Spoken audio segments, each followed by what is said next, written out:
Hello dear friends, today we will see how to use this ultrasonic humidifier. So we can get user manual and filter. At first we should open our lid and replace our filter. Then you put it inside of the water, maybe like 3 or 4 minutes. Then just put it back. So we should add some water inside of our humidifier.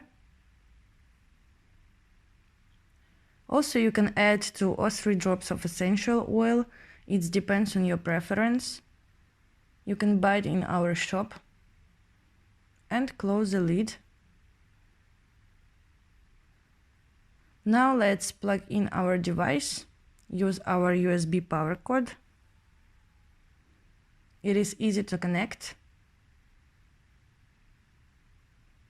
So let's see how it works.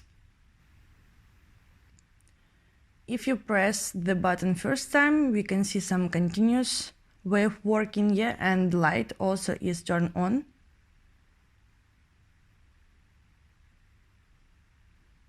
The second time we have some intermittent wave. Light is still here.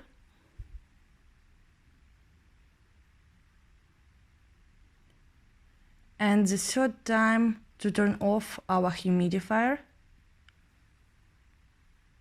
Let's see. So if you wanna turn on the light, you just press and hold the switch for a while. Then the second time, if you hold the switch, you can turn on the light. If you have any problems, please contact our service. We will help you to solve all your problems. Thank you.